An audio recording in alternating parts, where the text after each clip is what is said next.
Good morning বন্ধুরা, Karimganj daily নিউজে আপনাদের স্বাগত জানিয়ে শুরু করছি আজকের গুরুত্বপূর্ণ সংবাদ শিরোনামগুলি। ফিটনেস সার্টিফিকেট নিয়ে করিমগঞ্জে হয়রানির শিকার সদ্য নিয়োগপ্রাপ্ত শিক্ষকরা, সার্টিফিকেট প্রদান সাময়িকভাবে স্থগিত করা হলো, জানালেন করিমগঞ্জ জেলার যুগ্ম স্বাস্থ্য সঞ্চালক। বিস্তারিত থাকবে প্রতিবেদনে। জেলা শাসক স্তরে ব্যাপক রদবদল করা হয়েছে। একই দিনে রাজ্যের ২৬ জেলা শাসক সহ প্রশাসনের শীর্ষ পদাধিকারিকের বদলি, দেওয়া হয়েছে অতিরিক্ত দায়িত্ব। সরকারি সম্পত্তি ভেঙে নষ্ট করার অভিযোগে মুরাঝাড় গ্রামের ৮৬ জনের বিরুদ্ধে মামলা হোজাই পুলিশের। বরখলার পশ্চিম জারৈলতলায় গৃহবধূর অস্বাভাবিক মৃত্যু ঘিরে চাঞ্চল্যের সৃষ্টি এলাকায়। পরিকল্পিত খুনের অভিযোগে বরখলা থানায় মামলা ভাইয়ের। অনলাইন ট্রেডিংয়ে ৩ কোটি টাকা হারিয়ে মুখ খুলে বলতে পারছেন না গ্রাহকরা। ডিব্রুগড়ের নতুন অসম সচিবালয় উদ্বোধন করে ১৬টি গুরুত্বপূর্ণ ফাইলে স্বাক্ষর করলেন মুখ্যমন্ত্রী ডক্টর হিমন্ত বিশ্ব শর্মা। ফের অগ্নিগর্ভ মণিপুর, অনির্দিষ্টকালের জন্য জনতা কারফিউর ডাক, বন্ধ স্কুল কলেজ, উখরুলে বাতিল করা হলো এসএসসি পরীক্ষা। বিস্তারিত প্রতিবেদনে যাওয়ার আগে প্রত্যেক দিনের গুরুত্বপূর্ণ খবর পেতে অবশ্যই ভিডিওটিতে একটি লাইক করে ইউটিউব চ্যানেলটি সাবস্ক্রাইব করে পাশের বেল আইকনটি বাজিয়ে রাখবেন এবং ফেসবুক পেজটি ফলো করে ভিডিওটি শেয়ার করবেন। এবার সংবাদ শিরোনামগুলোর বিস্তারিত হলো। সদ্য চাকরি স্থায়ী হওয়া শিক্ষকদের নথি ভেরিফিকেশনের জন্য মেডিকেল ফিটনেস সার্টিফিকেট বাধ্যতামূলক, আর এই সার্টিফিকেট সংগ্রহ করতে গিয়ে বিপাকে পড়েছেন অনেকে। মেডিকেল ফিটনেস সার্টিফিকেট পেতে হয়রানির শিকার হতে হচ্ছে সদ্য নিয়োগপ্রাপ্ত শিক্ষকদের। শুক্রবার এ নিয়ে করিমগঞ্জ জেলা যুগ্ম স্বাস্থ্য সঞ্চালকের কার্যালয়ে উত্তেজনা দেখা দেয়। অবশ্য পুলিশের হস্তক্ষেপে জল বেশি দূর গড়ায়নি। টেট শিক্ষকদের অভিযোগ, বহু আন্দোলন আবেদনের পর চাকরি স্থায়ী হয়েছে, তবে এখনও পদে পদে হয়রানির শিকার হতে হচ্ছে তাদের। শিক্ষক শিক্ষিকাদের নিয়োগপত্র তুলে দিলেও এবার ভেরিফিকেশনের নামে হেনস্থার সম্মুখীন হচ্ছেন তারা। মেডিকেল ফিটনেস সার্টিফিকেট নিতে গিয়ে দিনের পর দিন ঘুরপাক খেতে হচ্ছে স্বাস্থ্য বিভাগের কার্যালয়ে। একাংশ শিক্ষকের অভিযোগ, চটজলদি মেডিকেল সার্টিফিকেট জন্য রয়েছে পৃথক ব্যবস্থা। যারা এতে রাজি নন তাদের প্রতিদিন যুগ্ম সঞ্চালকের কার্যালয়ে আসতে হবে। বিশেষ ব্যবস্থায় যেসব শিক্ষক রাজি রয়েছেন তাদের জন্য নেই কোনো ঝুট ঝামেলা, আর যারা বিশেষ ব্যবস্থায় যেতে চাইছেন না তাদের সার্টিফিকেটের জন্য অনেক কাঠখড় পোড়াতে হচ্ছে। শিক্ষকদের আরও অভিযোগ, বিশেষ ব্যবস্থার জন্য দালাল চক্র শিক্ষক প্রতি ২,০০০ টাকা সংগ্রহ করছে, অথচ এই বিষয়ে কিছুই জানেন না করিমগঞ্জের যুগ্ম স্বাস্থ্য সঞ্চালক। এ নিয়ে শিক্ষকরা ঊর্ধ্বতন কর্তৃপক্ষের কাছে মুখ খুলতেও পারছেন না, কারণ স্বাস্থ্য বিভাগের দালাল চক্র তাদের মেডিকেলি আনফিট করে দিতে পারে। একদিনেই ২৬ ডিসি বদলি। শুক্রবার জেলাশাসক স্তরে ব্যাপক রদবদল করা হয়েছে। এদিন ডিব্রুগড়ে মুখ্যমন্ত্রীর বিশেষ সচিবালয় উদ্বোধন করার পর রাজ্যের ২৬ জন জেলাশাসক সহ প্রশাসনের শীর্ষ পদাধিকারীকে বদলি করা হয়েছে। বেশ কয়েকটি জেলার ডিসিকে বিভিন্ন বিভাগের কমিশনার অথবা সচিব পদে বদলি করে দিশপুরে আনা হয়েছে। অন্যদিকে বেশ কয়েকজন ডিসিকে দেওয়া হয়েছে অতিরিক্ত দায়িত্ব। সরকারি রদবদল অনুযায়ী করিমগঞ্জের ডিসি মৃদুল যাদবকে কাছাড়ের ডিসি করা হয়েছে। কাছাড়ের ডিসি রোহন কুমার ঝাকে বরপেটার ডিসি করা হয়েছে। সরকারি সম্পত্তি ভেঙে নষ্ট করার অভিযোগে এইবার মোরাঝাড় গ্রামের ৮৬ জনের বিরুদ্ধে মামলা রুজু করল হোজাই পুলিশ।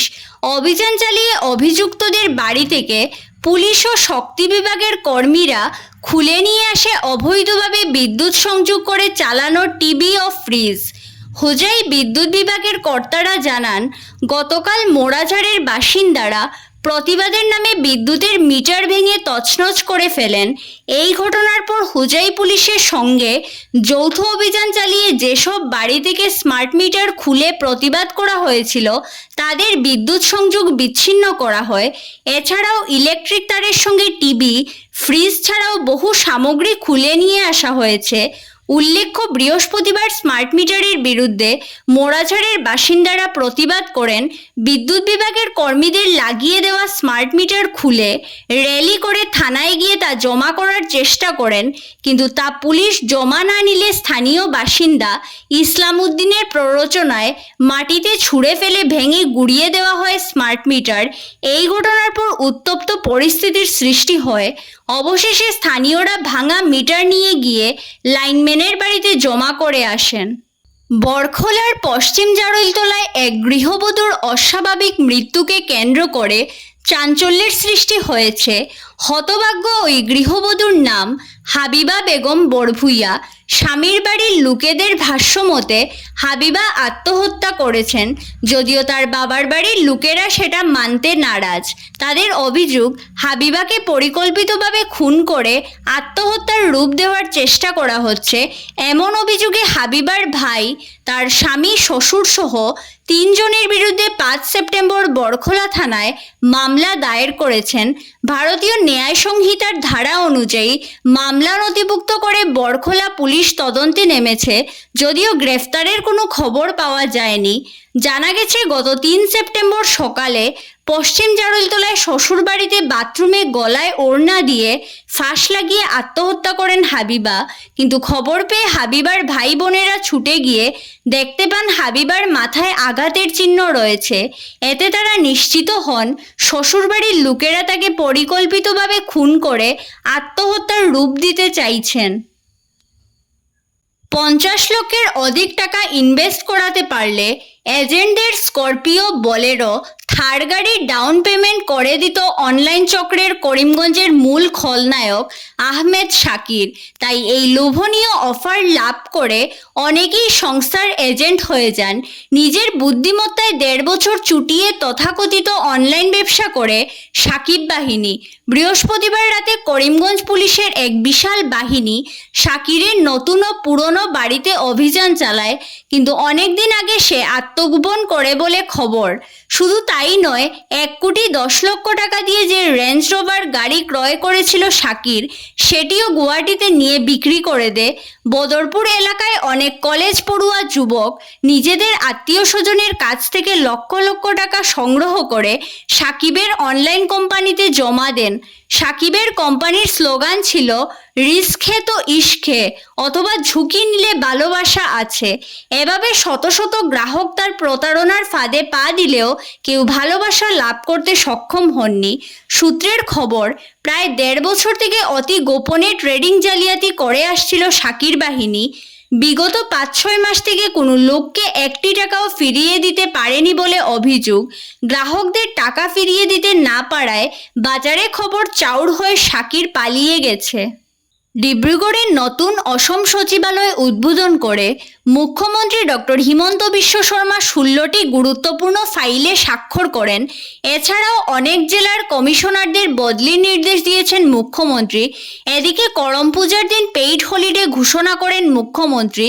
এছাড়াও হাইড্রোকার্বন সম্পর্কীয় বিষয় নিয়ে চিঠি স্বাক্ষর ও বিভাগীয় মন্ত্রীর কাছে চিঠি প্রেরণ, অসম রাজ্য সংগ্রহালয় ব্যবস্থাপনা সমাজ সমস্যা গঠনের নির্দেশ, সেবা সেতুতে আবেদনের ক্ষেত্রে টেন্ডার প্রক্রিয়ার মাধ্যমে তথ্য প্রযুক্তি কোম্পানিগুলোকে নিযুক্ত করার সিদ্ধান্ত, অসম বাংলাদেশ সীমান্তের নিরাপত্তার জন্য নির্দেশনা, সামাজিক মাধ্যম ব্যবহারের সরকারি নির্দেশনা।